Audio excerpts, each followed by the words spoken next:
Filipenses, capítulo 1. La carta a los filipenses es llamada la epístola del gozo, la carta del gozo. El tema del gozo cristiano es prominente en esta carta. Es la carta más gozosa, si se quiere, la más afectuosa y amorosa de las que escribió el apóstol Pablo, dirigida a la iglesia de Filipos. La iglesia de Filipos, interferencia. La iglesia de Filipos es la primera iglesia europea que se formó, la primera iglesia occidental. Y nosotros, que estamos a tantos siglos de distancia de la iglesia de Filipos, también somos una iglesia de Occidente, descendientes de europeos.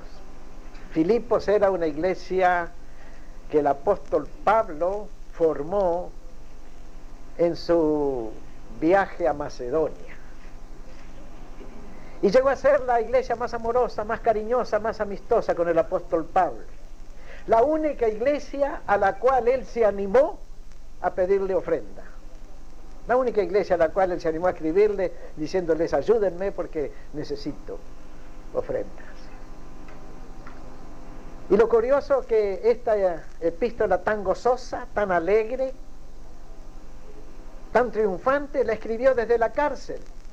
Estando en la cárcel romana, el apóstol Pablo escribió esta carta.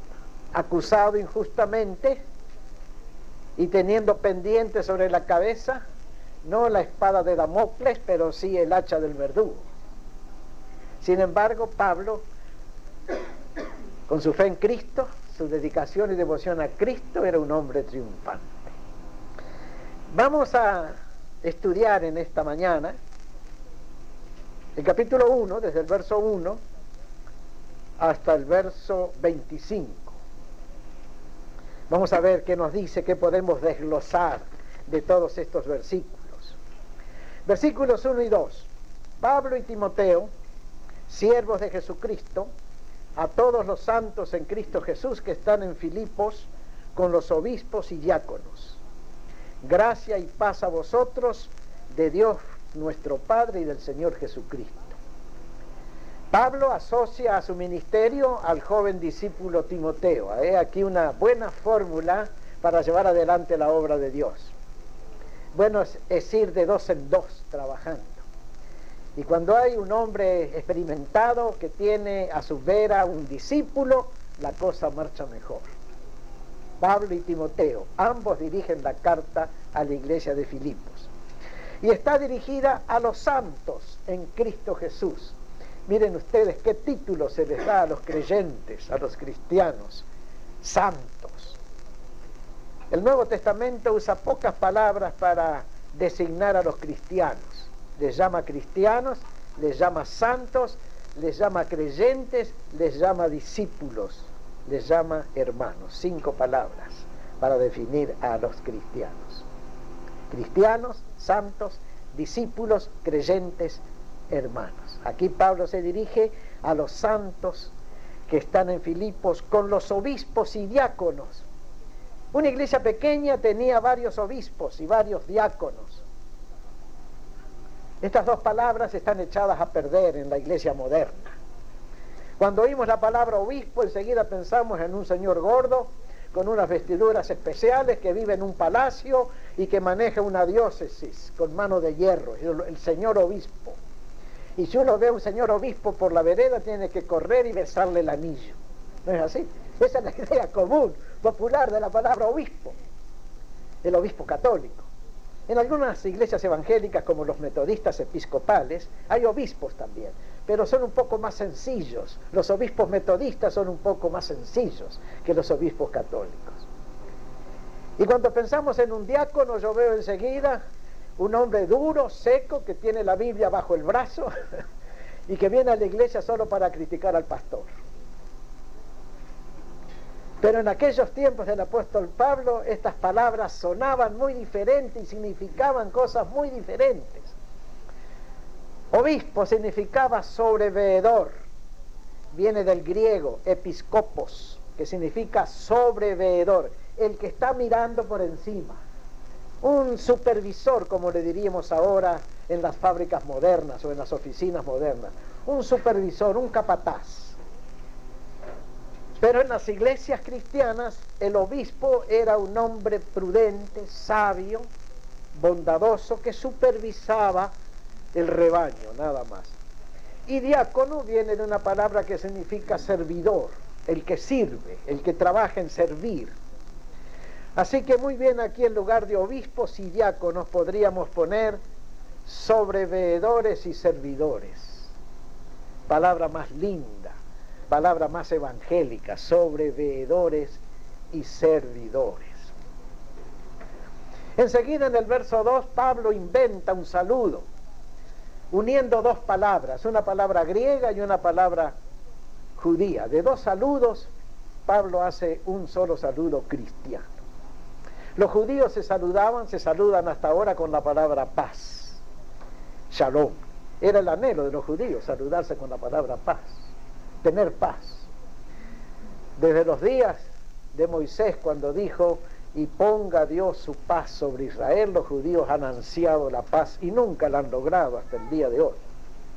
Y quién sabe cuándo lograrán la paz. Todavía se discute en los grandes centros de gobiernos del mundo la paz entre árabes y judíos, pero esa paz se escapa como el humo por la chimenea. Y los griegos se saludaban con la palabra gracia.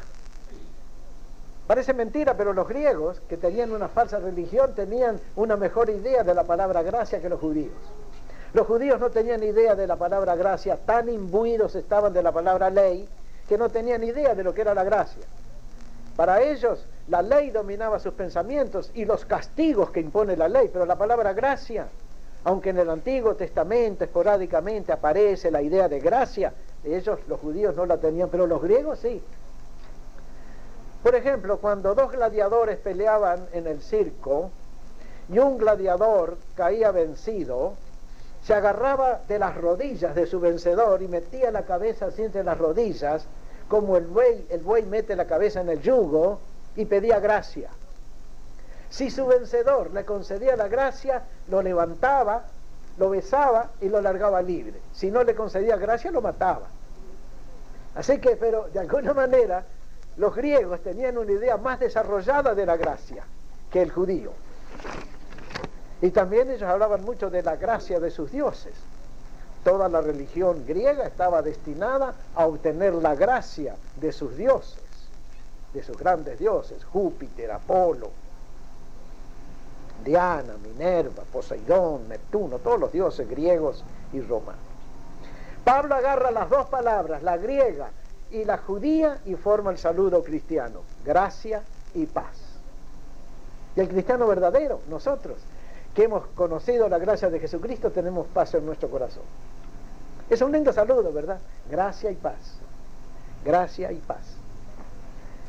Si disfrutamos de la gracia, tenemos que tener paz. Y si queremos paz, vamos a tener que aceptar la gracia de Dios, el perdón gratuito y eterno y perfecto de nuestros pecados. Gracia y paz. Gran saludo cristiano. Luego Pablo habla aquí en este capítulo del compañerismo cristiano. Parece que la iglesia de Filipo fue una iglesia muy compañera entre sí y muy compañera de Pablo. Él se sentía a gusto con los filipenses. Los tuteaba. Eran sus amigos. Eran sus hermanos. Eran sus hijos también, sus hijos espirituales. En los versículos 5 y 7 está mencionado el compañerismo. En el verso 5 dice, por vuestra comunión en el Evangelio, desde el primer día hasta ahora. Comunión en el Evangelio. Y en el verso 7 dice, como me es justo sentir esto de todos vosotros, por cuantos tengo en el corazón, y en mis prisiones, y en la defensa y confirmación del Evangelio, todos vosotros sois participantes conmigo de la gracia. Algunas versiones de la Biblia dicen compañeros de la gracia.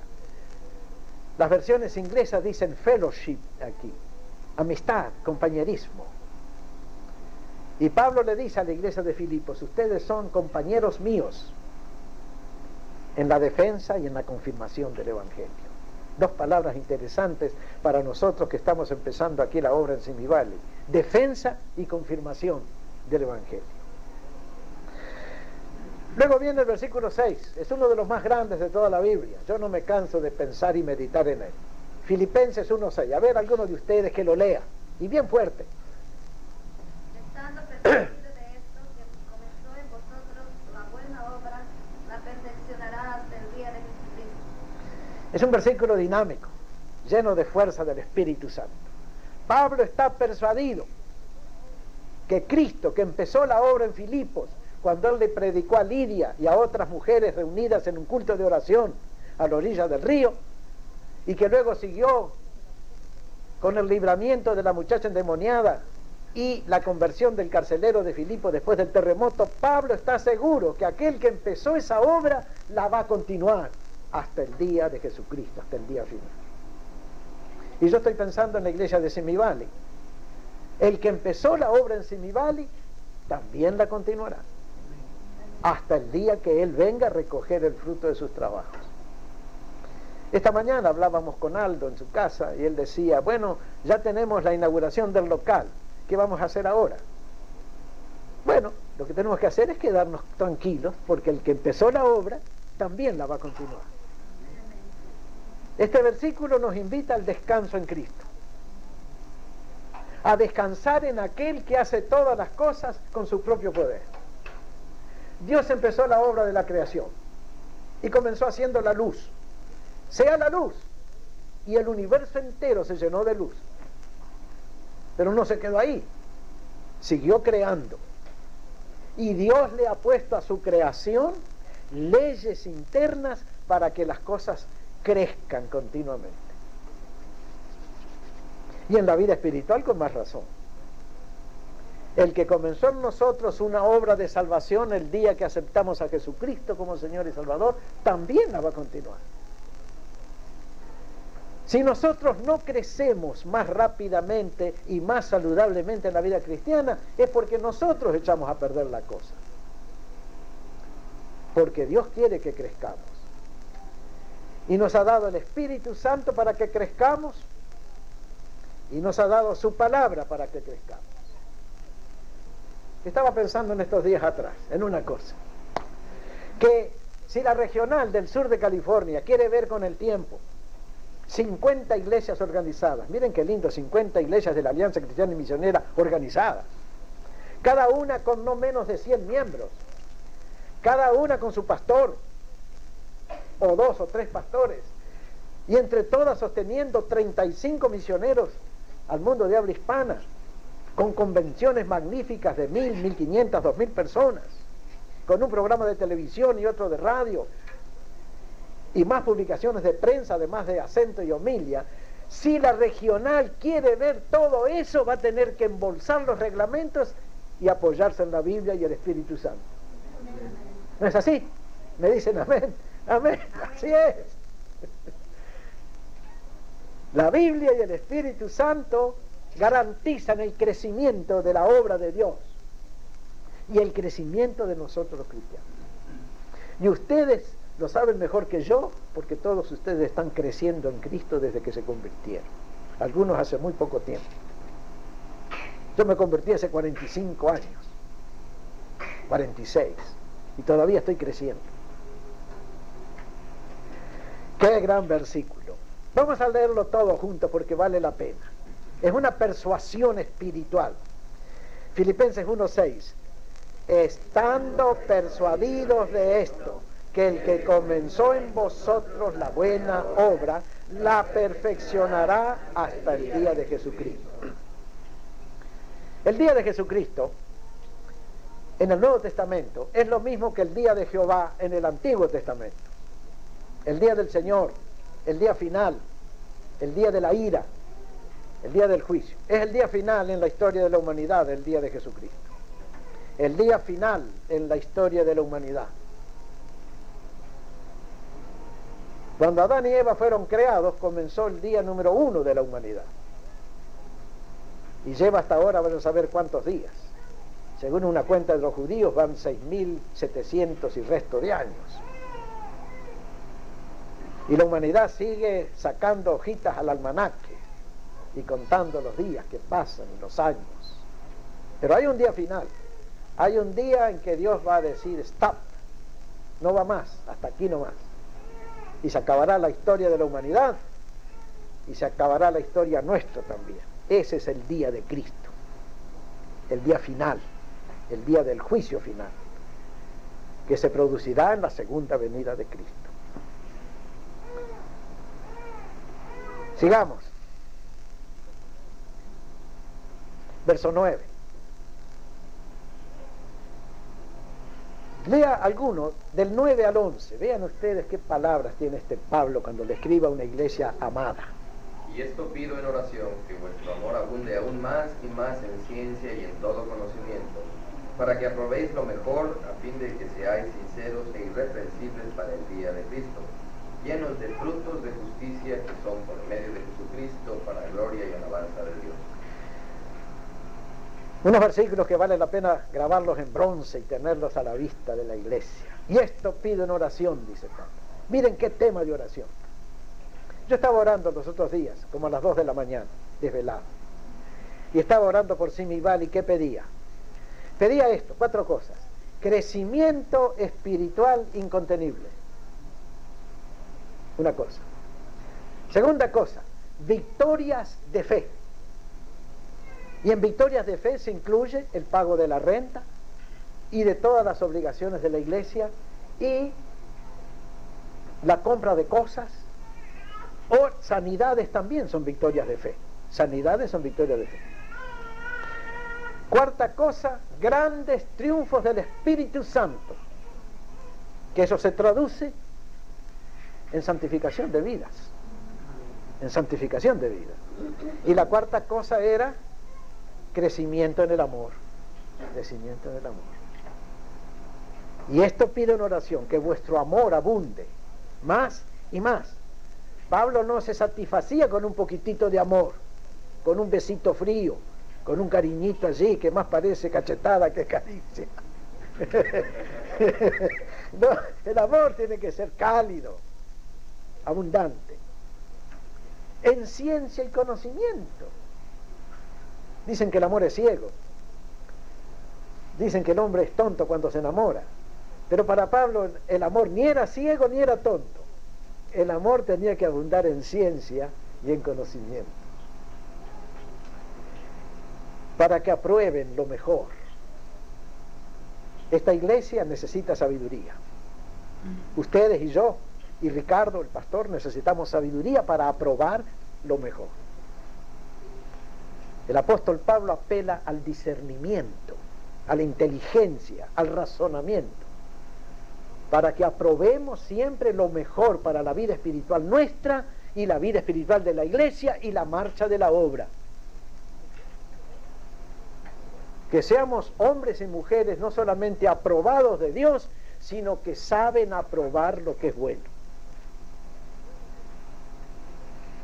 Luego viene un pasaje algo larguito, pero bien sabroso, desde el capítulo 10.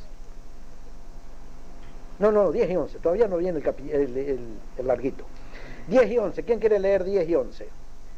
Para que aprobéis lo mejor, a fin de que seáis sinceros e irreprensibles para el día de Cristo, llenos de frutos de justicia que son por medio de Jesucristo, para gloria y alabanza de Dios. Bueno, eso lo leímos recién, ¿no?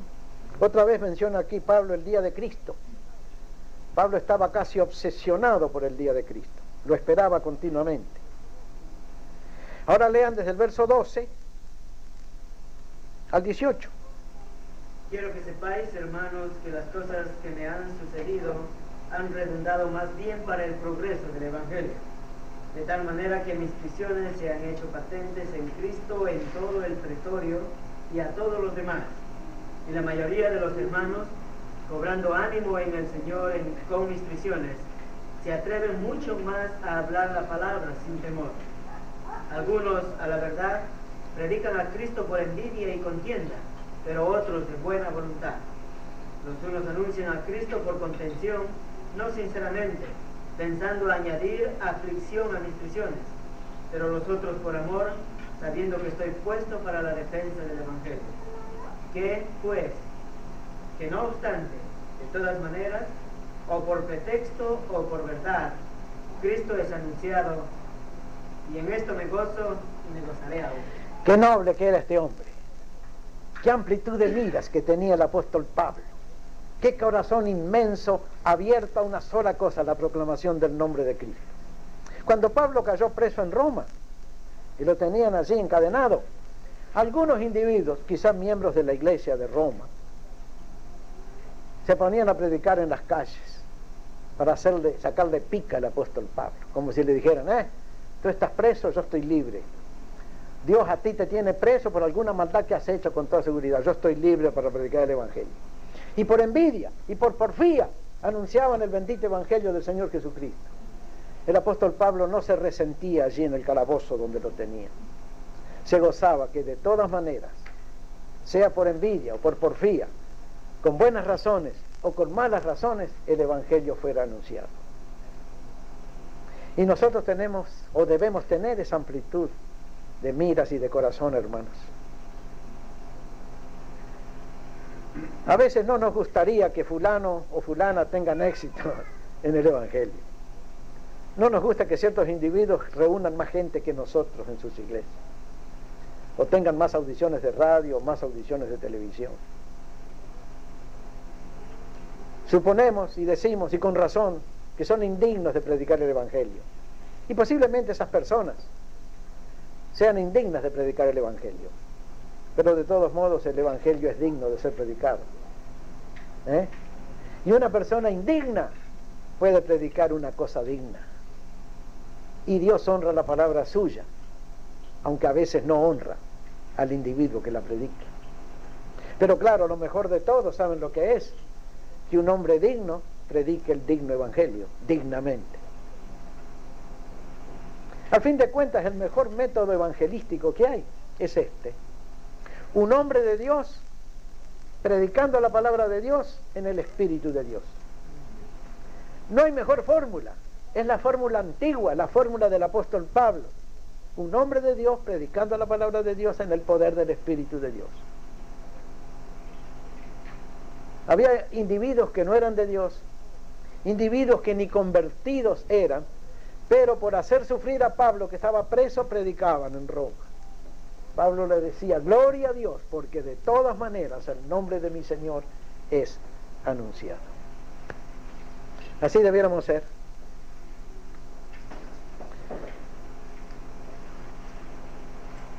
Gozarnos de que se predique el evangelio. Ayer me enteré de que hay otras iglesias hispanas aquí en Simi Valley. Algún día tenemos que organizar alguna campaña unida. ¿No les parece? ¿Sí? Hay 5 iglesias hispanas. 5 iglesias hispanas. Vale. Y pude sacar los datos que hay de 15.000 a 20.000 hispanos aquí en Simi Valley. Ah, sí. Así que nos toca a cada uno como 4.000. 4.000. hispanos. ¿Y por qué no? ¿Y por qué no? Bueno, con nuestro programa radial, que va a continuar por la gracia de Dios, y nuestra publicación Acento, vamos a alcanzar esos 20.000 hispanos. Hasta que todos los hispanos de Simi Valley sepan que hay un Salvador que se llama Jesucristo, que ofrece gratuitamente la salvación al que cree, no al que compra, no al que sacrifica, no al que hace méritos, sino al que cree. Sí. El apóstol Pablo se gozaba de la predicación del evangelio. Algunos individuos, él sabía muy bien, eran indignos aún de tener el nombre de Jesús en los labios, pero el nombre de Jesús por sí mismo es digno y quizás dignifica los labios del que lo usa. De todas maneras, Cristo es predicado y tenemos que cooperar con aquellos que predican el evangelio en la misma cuerda que nosotros, en el mismo tono que nosotros, y unirnos a otras iglesias, ser compañeros. El escándalo que ofrece la iglesia de Cristo en estos tiempos es la división fenomenal, de denominaciones contra denominaciones, de pastores contra pastores, de misioneros contra misioneros. Nosotros debemos cultivar el compañerismo. la confraternidad. Y al mismo tiempo que seguimos nuestro propio camino con toda dedicación y fe, comprender que hay otros que están también en el camino. Y ahora viene una de las cosas más grandes que hay en toda la Biblia, sin duda ninguna.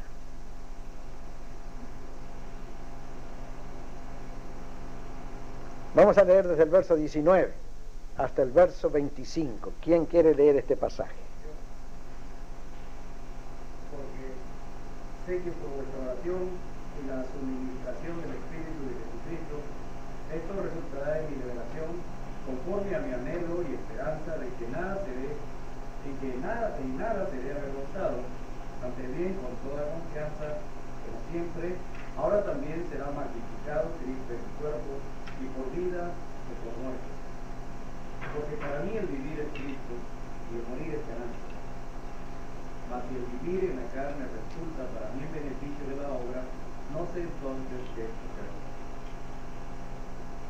Hasta el 25. Porque de ambas cosas estoy puesto en estrecho, teniendo deseo de partir y estar con Cristo, lo cual es muchísimo mejor. Pero quedar en la carne es más necesario por causa de vosotros. Y confiando en esto, sé que aún permaneceré con todos vosotros para vuestro provecho y gozo de la fe. El apóstol Pablo está preso, pero él sabe que por la oración de los hermanos de Filipos y la suministración del Espíritu Santo en una dosis extra que le va a venir por la oración de aquellos hermanos, y aquí vemos uno de los motivos de oración, hermanos, tenemos que orar para que los ministros, los servidores de la iglesia, tengan una doble porción de espíritu, tal como Eliseo le pidió a Elías, una porción doble del espíritu. Pablo sabía que por la oración de los filipenses, él iba a ser liberado de Roma, de la cárcel romana, y que lo iban a enviar de vuelta a Filipos. Y estaba seguro que Cristo iba a ser siempre glorificado en su cuerpo, sea que muriera o sea que viviera. Cristo siempre se iba a llevar la gloria por la vida de Pablo. Si tenía abundancia, porque Pablo gozaba de abundancia. Pero si Pablo estaba pobre y pasaba hambre y ayuno forzoso, como también pasó, Cristo también se llevaría la gloria por esos sufrimientos del apóstol Pablo. Y esta debiera ser la idea de cada uno de nosotros los cristianos, que Cristo siempre sea glorificado en nosotros, en tiempos de enfermedad o de salud, como se dice en la fórmula matrimonial. Sea más rico o más pobre, sea que empeore o empeore tu suerte. Siempre que sea Cristo el esposo de la iglesia, es glorificado. Conforme a mi anhelo y esperanza, que en nada seré avergonzado. Qué lindo es pasar por esta vida sin temer a vergüenzas. A veces tenemos que hacer la oración del salmista: no me des riquezas ni pobrezas. No me des pobrezas de manera que robe y te ofenda, ni me des riquezas, no sea que me olvide de ti. Manténme del pan que he menester. Ese es el pensamiento bíblico espiritual. Que el Señor nos mantenga de lo necesario. He buscado por toda la Biblia alguna referencia a salario de ministros. Y hay una sola referencia a salarios de ministros dicha por el Señor Jesucristo, en la parábola de los obreros de la viña. El señor de la viña salió a contratar obreros, ¿a cuánto? A 1 denario por día. ¿Qué era 1 denario? El salario justo para no morirse de hambre. El salario justo en los tiempos romanos para comer el día, tener refugio en la noche y calzar y vestir. Es la única referencia a salario que hay en la Biblia. Aprendan esto todos los ministros, aprendamos esto todos los ministros. El Señor nos va a dar lo justo para vivir. Pretender más, elevados salarios, grandes sueldos, grandes estipendios, emolumentos, eso es del mundo, pero no de la iglesia de Jesucristo. Pero nada sería avergonzado. El cristiano no tiene por qué pasar vergüenzas que pasa el pecador. Por su dinero, por el pago de sus cuentas, por nada. En nada seré avergonzado. Y ahora el gran texto. Para mí el vivir es Cristo y el morir es ganancia. ¿Quién puede hablar así? ¿Quién puede hablar así? ¿Quién puede decir esto con toda llaneza y sinceridad? Para mí el vivir es Cristo, el morir una ganancia. Sí, para la experiencia general humana, el morir es perder todo. ¿Verdad? Todo el mundo le va a decir a usted la misma cosa. Morirse es perder todo. Para Pablo, morirse era ganar. Pablo podía hablar así porque era un hombre de dos mundos. ¿Conocen aquella película, Born Free, que en español se llamó Una leona de dos mundos? Qué linda película, ¿eh?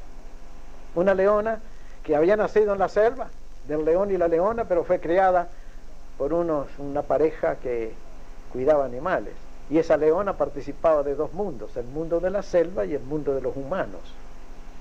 De esa película es la canción Born Free, que es tan linda, la primera canción de protesta que se escribió en los últimos años. El cristiano es también un hombre de dos mundos. Vivimos en este mundo, trabajamos en este mundo, sufrimos y penamos en este mundo, tenemos que ganarnos el pan en este mundo, pero también somos del otro mundo, del mundo venidero. Hace poco pasó en México una cosa, me sirvió para escribir un mensaje a la conciencia. Andaban unos hombres cerca de Acapulco pintando 2 líneas amarillas en la carretera para la división de las vías. Y allá andaban los hombres con la máquina pintando las 2 líneas amarillas y de repente vieron uno caído en el medio del camino. Seguramente uno que había tomado demasiado tequila y estaba durmiendo. El que manejaba la máquina le dijo al capataz: patrón, ¿qué hacemos? ¿Pintamos? Sí, dijo el patrón, pásale por encima nomás. Y pasó la máquina y trazó sobre el hombre caído 2 líneas amarillas así. Y siguió marcando la carretera. Pero el hombre no estaba dormido, estaba muerto. Muerto, seguramente muerto de la borrachera que se había agarrado. Un pobre hombre. Y ahí quedó el hombre con la mitad del cuerpo en una vía y la otra mitad del cuerpo en la otra vía. Y las líneas amarillas por su espalda. Hay toda una ilustración allí de aquellos que viven con una mitad en un mundo y la otra mitad en otro mundo. Nosotros los cristianos tenemos la mitad del cuerpo pasando la línea y estando ya en la eternidad con Cristo, en el nuevo mundo, en el mundo eterno. La otra mitad de nuestro ser, de nuestro cuerpo, queda todavía en este mundo.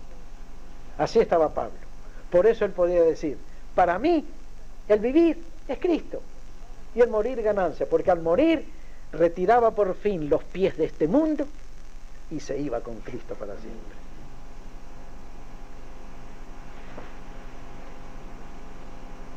Y de ambas cosas estoy puesto en estrecho, dice. Quería morirse y quería también seguir viviendo. ¡Qué hombre magnífico! Teniendo deseo de partir y estar con Cristo, lo cual es mucho mejor. Claro que sí, que estar con Cristo es mucho mejor que estar aquí. Estar con Cristo es estar en la gloria. Estar en este mundo es estar en medio de tribulaciones, ¿no es verdad? De problemas, de luchas, de incomprensiones,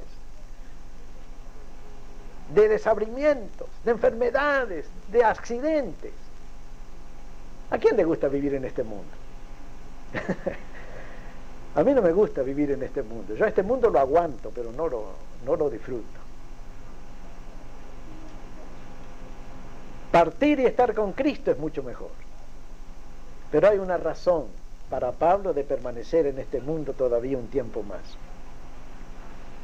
Pero quedar en la carne es más necesario por causa de vosotros. Y si yo no me he muerto todavía es por causa de vosotros.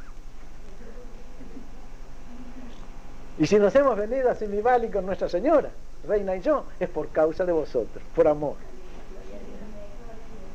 Y dice Pablo todavía: y confiando en esto, sé que quedaré en Simibali,